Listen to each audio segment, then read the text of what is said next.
Bienvenue à toutes et à tous dans cette 5e vidéo consacrée au chapitre Comment se construisent et évoluent les liens sociaux. 5e vidéo qui traitera du thème suivant, les facteurs d'affaiblissement ou de rupture des liens sociaux et du lien social. Dans les leçons précédentes, nous avons montré quelles sont les sources du lien social en général, des liens sociaux en particulier. Je rappelle que le lien social désigne l'ensemble des attaches matérielles et immatérielles liant les membres d'une société les uns aux autres et les liant aux groupes sociaux quels qu'ils soient, groupes primaires, groupes secondaires ou société globale. Eh bien, dans cette leçon, nous allons nous pencher sur tout ce qui fragilise, voire défait le lien social et les liens sociaux. Tout au long de cette leçon, notre analyse oscillera entre le lien social et les liens sociaux et nous allons considérer, c'est un constat que vous affinerez considérablement si vous poursuivez des études en sociologie, mais nous allons considérer que les affaiblissements et les ruptures des liens sociaux génèrent des affaiblissements et des ruptures du lien social en général. Notre problématique de départ est des plus simples. Nous poserons la question suivante. Quels sont les facteurs d'affaiblissement, voire de rupture du lien social et des liens sociaux? Nous allons d'abord dresser une liste de ces facteurs en nous appuyant sur la formulation de l'objectif d'apprentissage. Nous allons suivre en cela une démarche que vous connaissez bien. Pour reprendre la terminologie du programme, on va comprendre. Et pour comprendre, il suppose d'abord, comme le dit le programme, de connaître et d'illustrer. Le programme identifie 4 facteurs d'affaiblissement, voire de rupture, auxquels nous devrons ajouter un 5e facteur. Le premier facteur, ce sont les précarités. Que sont les précarités? Eh bien là, l'emploi du pluriel est justifié car la précarité est multiple. Contrairement aux définitions très restrictives et donc lacunaires que vous pourrez trouver dans de nombreux manuels, dont le vôtre malheureusement, la littérature en sociologie adopte aujourd'hui une définition plutôt large de cette notion. Et vous pouvez retenir une définition adaptée au niveau lycéen, la définition suivante. La précarité désigne la situation d'instabilité d'un individu ou d'un groupe social qui peine à se projeter dans l'avenir. Je répète cette définition qu'il faut maîtriser, il faut savoir définir ce qu'est une précarité. Une précarité, c'est la situation d'instabilité d'un individu ou d'un groupe social qui peine à se projeter dans l'avenir. Cette situation d'instabilité, elle tient à de multiples facteurs et c'est pourquoi nous évoquons des précarités. La principale précarité peut-être, c'est une précarité liée au statut de l'emploi. Un emploi précaire est un emploi qui relève d'une forme atypique du contrat de travail, c'est-à-dire que tous les contrats sont concernés par cette forme atypique, à l'exception du contrat à durée indéterminée, le CDI. Quand une travailleuse est à l'inverse envoyée sur des missions d'intérim de quelques heures à quelques semaines, que le renouvellement de ces missions n'est jamais garanti, cette travailleuse, elle subit une précarité liée au statut de son emploi qui n'est pas un CDI. La travailleuse qui est auto-entrepreneuse tout en dépendant d'un seul donneur d'ordre, par exemple une livreuse qui ne travaille que pour Uber Eats ou Deliveroo, cette travailleuse, elle est aussi en situation de précarité. Je rappelle que plusieurs plateformes de livraison, dont Take It Easy et Foodora, des concurrents de Deliveroo et Uber Eats, sont fermées du jour au lendemain en France en laissant des centaines, voire des milliers de livreurs sans travail, donc sans rémunération. Être auto-entrepreneur avec un seul donneur d'ordre, c'est donc souvent une situation de précarité de l'emploi, une précarité liée au statut de l'emploi. Il en va de même pour les travailleurs en contrat à durée déterminée et non pas indéterminée. Les contrats à durée déterminée, les CDD, ils peuvent durer d'un jour à 24 mois. Le plus précaire des individus en CDD, c'est évidemment le travailleur en CDD d'un jour. Mais celui qui dispose d'un CDD de 24 mois est lui aussi, à moyen terme, en situation de précarité car il ne peut se projeter au-delà de ces 24 mois de contrat. Alors qu'est-ce que cette capacité à se projeter? À votre âge, et c'est normal, cela peut vous paraître abstrait, mais par exemple, avec un CDD de 6 mois, ce n'est pas la peine de pousser la porte d'une banque pour demander un prêt immobilier pour acheter votre résidence principale, un appartement ou une maison. Sauf exception, la plupart des banques n'offrent pas de prêt de long terme et c'est logique. Elles n'offrent pas de prêt de long terme à des clients qui ne présentent pas de garantie de remboursement sur le long terme. Et cette garantie, la garantie usuelle, c'est l'occupation d'un emploi en contrat à durée indéterminée, un contrat, un emploi en CDI. Ne pas se projeter, ne pas pouvoir se projeter, c'est ça. C'est par exemple ne pas pouvoir décider de son installation, ne pas pouvoir décider de son installation de long terme dans un lieu géographique. Et cela limite d'autres projections, comme par exemple la formulation des projets d'enfants. Résumons ce point. Parmi les facteurs d'affaiblissement et de rupture des liens sociaux, nous trouvons les précarités. Et la précarité principale est peut-être la précarité liée au statut de l'emploi, laquelle est une précarité qui est assez répandue. Ce n'est pas l'objet de ce chapitre, mais vous verrez l'année prochaine en terminale qu'un certain nombre de travailleurs font face à cette précarité liée au statut de l'emploi qu'ils occupent. Sont considérés, nous on va le simplifier comme ceci, sont considérés dans le cadre de ce chapitre comme précaires certains auto-entrepreneurs, les travailleuses et travailleurs en CDD, mais également les travailleuses et les travailleurs en intérim. En plus, et souvent en lien avec la précarité de l'emploi, d'autres précarités se déploient. Évidemment, il existe une précarité liée à l'absence d'emploi. Une situation de chômage, c'est bien évidemment une situation d'incertitude et d'instabilité qui limite la capacité d'un individu à se projeter. C'est une situation de précarité. Les précarités liées au statut de l'emploi ou à l'absence d'emploi peuvent générer d'autres formes de précarité, comme une précarité liée au logement. Quand on doit changer de travail et de lieu de travail souvent, quand on perd son travail, on peut être contraint de vivre dans des logements temporaires, de ne pas avoir de logement à soi, d'être en dépendance vis-à-vis d'un autre individu pour se loger, d'être en dépendance vis-à-vis d'un organisme, etc. Nous pourrions allonger cette liste des formes de précarité, mais j'aimerais que vous reteniez les trois suivantes. Les précarités liées au statut de l'emploi, les précarités liées à l'absence d'emploi et les précarités liées au logement. Nous venons de franchir les étapes connaître et illustrer. Vous savez définir ce qu'est une précarité et vous savez en donner des exemples concrets. Passons maintenant à l'étape comprendre et demandons-nous très simplement quels effets les précarités peuvent-elles produire sur les liens sociaux. La réponse à cette question est très simple. Les précarités liées au statut de l'emploi, voire à l'absence d'emploi, sont évidemment génératrices d'affaiblissement, voire de rupture des liens sociaux, ces liens de participation organique, comme les qualifie Serge Pogam, souvenez-vous, ces liens qui sont tissés dans la sphère du travail, entre collègues, entre supérieurs hiérarchiques et subordonnés, entre employeurs et salariés. La précarité liée au logement, elle, brise certains liens, elle empêche d'en tisser d'autres. Si vous devez changer de lieu d'habitation très régulièrement, vous vous privez par exemple des liens de voisinage que peuvent en théorie tisser près de 6 ménages français sur 10 qui sont, eux, propriétaires de leur résidence principale et s'inscrivent donc dans la durée en ce qui concerne leur lieu d'habitation. Faisons un dernier point sur notre avancée sur cette diapo. Nous avons montré qu'il existe plusieurs formes de précarité et que ces précarités peuvent fragiliser, voire rompre certains liens sociaux. Et c'est ce dernier point qui constitue notre objectif d'apprentissage. Analysons maintenant un autre facteur d'affaiblissement, voire de rupture des liens sociaux, la pauvreté. C'est un facteur oublié, je dirais même mis de côté par les conceptrices et concepteurs du programme, et c'est pour moi un oubli majeur et voire coupable. Je rappelle que la pauvreté, c'est quand même un facteur absolument central en sociologie de l'exclusion sociale, mais également dans les analyses sociologiques des évolutions du lien social. Disons d'abord que la pauvreté et la précarité ne se recoupent pas totalement. Bien sûr, de nombreux travailleurs précaires sont pauvres, et nous allons voir dans un instant à quelle situation situation précise cet adjectif renvoie, pauvre. Mais tous les travailleurs précaires ne sont pas pauvres, loin de là. À ce propos, je donne toujours un exemple que je maîtrise bien dans mes cours, puisque c'est un exemple personnel. Dans une période antérieure de ma vie professionnelle, j'ai été travailleur précaire. J'ai enchaîné en 2 ans 37 contrats à durée déterminée, allant d'1 jour de contrat à 6 mois.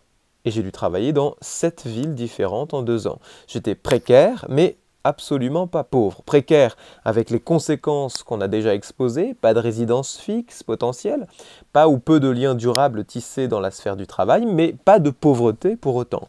Car la pauvreté peut se définir, et c'est la définition du moins que nous allons retenir dans le cadre de ce cours, une définition très simple.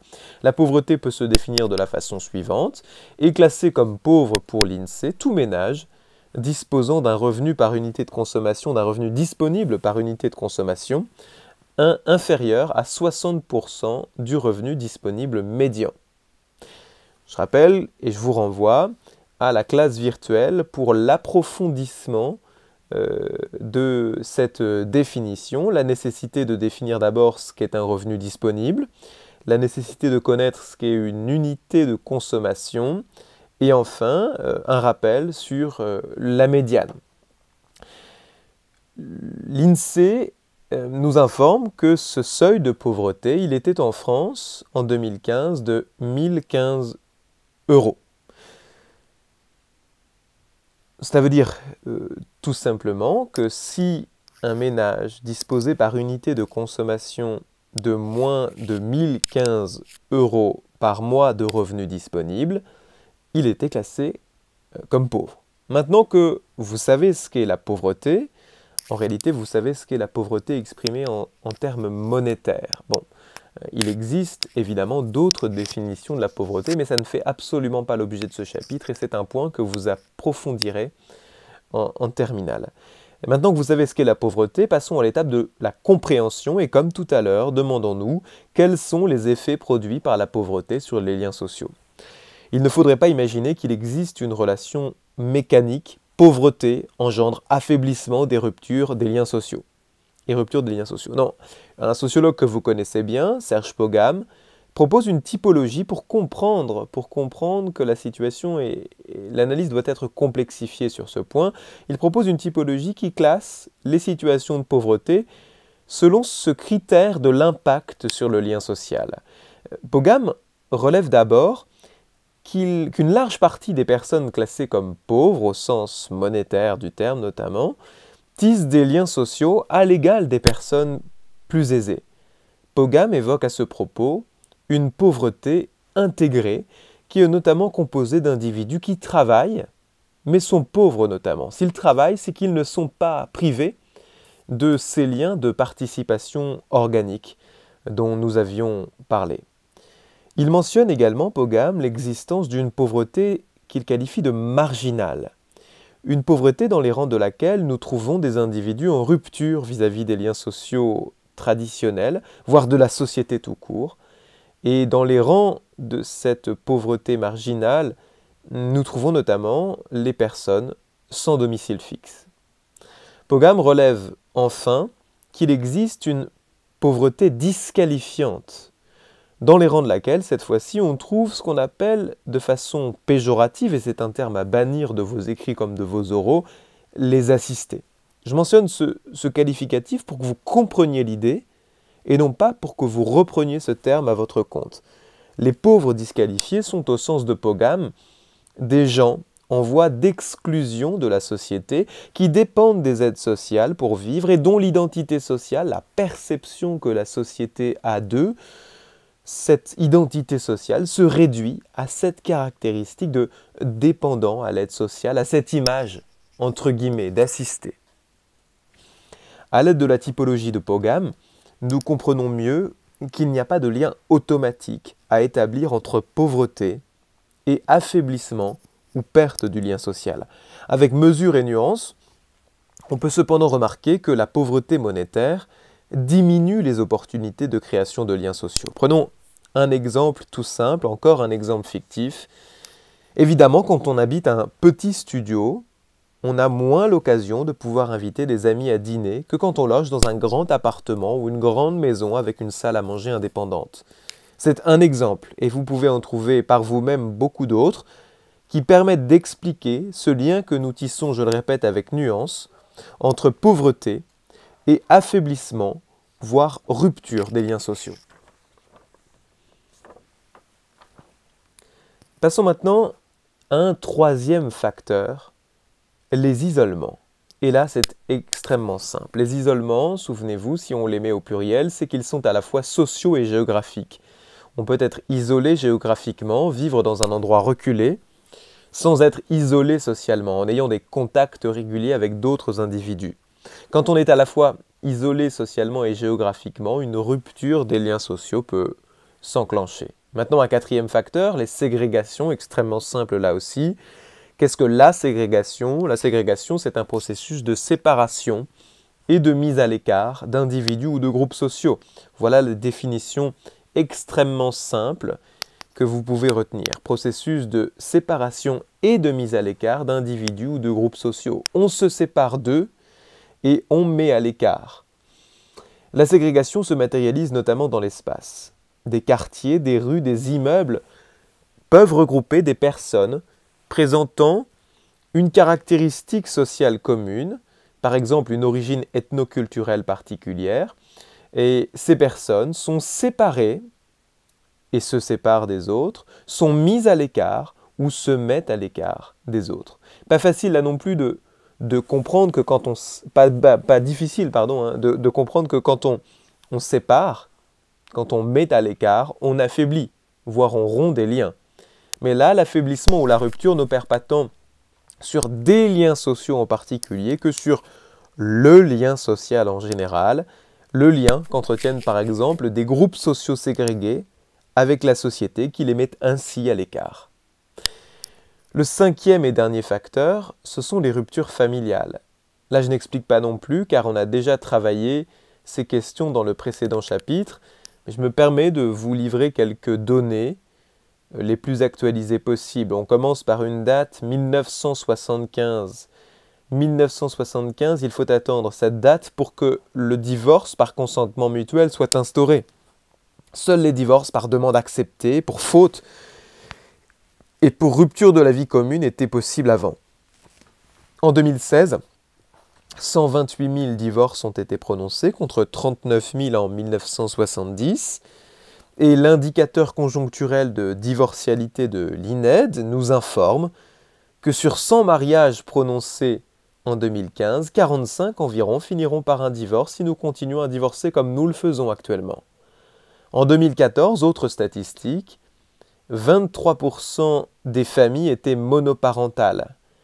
82% des 2 millions de familles monoparentales que compte la France étaient constituées d'une mère et de son ou de ses enfants. On va cesser d'aligner les statistiques maintenant, mais vous comprenez bien que les ruptures familiales sont aujourd'hui monnaie courante et nous pouvons les interpréter comme un facteur d'affaiblissement, voire de rupture de ces liens sociaux que nous avons appelés, suivant la typologie de Pogam, des liens de filiation et des liens de participation élective. Les liens de filiation unissent les enfants aux parents et les liens de participation élective unissent notamment les membres d'un couple. Eh bien, nous y sommes. Nous avons listé 5 facteurs d'affaiblissement ou de rupture du lien social. D'abord la pauvreté, ensuite les précarités, ensuite les isolements, puis les ségrégations et enfin les ruptures familiales. J'introduis pour finir 2 notions en sociologie de l'exclusion sociale, la disqualification et la désaffiliation. Ces 2 processus sont souvent confondus car ils recoupent des réalités proches. Il faut pourtant, dans vos copies, vous attacher à bien les distinguer. Je vous propose de vous présenter de façon très simple ces 2 processus. La désaffiliation d'abord au sens du sociologue Robert Castel. De façon très simple, la désaffiliation est un processus de rupture progressive des liens sociaux dont la dernière étape est l'exclusion sociale, c'est-à-dire la rupture profonde des liens unissant un individu aux autres et, en quelque sorte, sa mise au banc. Mise au banc s'écrit B-A-N, pas B-A-N-C, sa mise au banc de la société. Une personne sans domicile fixe est une personne socialement exclue, par exemple. Dans son travail d'élaboration conceptuelle, comme on dit, c'est-à-dire dans son travail de fabrication de ce concept de désaffiliation sociale, Robert Castel insiste sur l'existence d'un mécanisme auto-entretenu qui trouve un déclenchement dans le chômage ou la précarisation de l'emploi. Il évoque un double décrochage à la fois professionnel et relationnel, l'un nourrissant l'autre. Je remobilise un exemple fictif, et j'en suis désolé, mais pour comprendre le processus de désaffiliation sociale, peut-être pouvez-vous retenir l'exemple d'une femme qui perdrait son travail, dont le chômage déstabiliserait son couple jusqu'à ce qu'elle se sépare de son conjoint ou de sa conjointe. Cette femme deviendrait alors la personne de référence d'une famille monoparentale, puisqu'elle aurait des enfants. Elle serait confrontée en cela à de fortes difficultés matérielles, financières, difficultés qui pourraient accentuer la rupture de certains liens sociaux. Par exemple, elle pourrait ne plus pouvoir recevoir ou aller voir des amis de la famille, car elle habiterait désormais dans un logement trop petit pour les recevoir, ou elle n'aurait plus le budget suffisant pour payer les transports qui lui permettraient de voir donc ses amis et ses membres de la famille. Cette rupture qui s'enclenche, elle réduit le réseau social de cette personne. Et elle amenuise encore ses chances de retrouver rapidement un travail, puisque c'est en partie grâce aux amis, à la famille, qu'on peut aussi trouver un emploi. Avec cet exemple fictif, je vous fais normalement, j'espère, percevoir ce double décrochage, professionnel d'abord, relationnel ensuite, et le caractère auto-entretenu de ce processus de désaffiliation sociale que décrit Robert Castel. La disqualification sociale maintenant au sens de Serge Pogam. Pour distinguer disqualification sociale et désaffiliation sociale, il faut retenir que la désaffiliation opère d'un strict point de vue matériel. Ce qui se défait, ce sont les liens concrets, les protections concrètes. Alors que la disqualification, elle opère d'un point de vue matériel, mais également symbolique, au niveau de l'image. Et on peut définir la disqualification sociale comme un processus de réduction de l'identité d'un individu à ses caractéristiques socialement dévalorisées. Il est considéré comme pauvre, il est considéré comme chômeur, il est considéré et il se considère comme assisté. Ce processus contribue à enfermer l'individu concerné dans une image négative de lui-même que lui renvoie la société. Et ce processus, il alimente directement la dissolution de certains liens sociaux. L'individu disqualifié peut s'exclure. Je ne suis bon à rien, je ne vais donc pas chercher du travail. Et il est rejeté aussi. Ce monsieur est un assisté, je ne vais pas lui donner du travail ou en faire mon ami.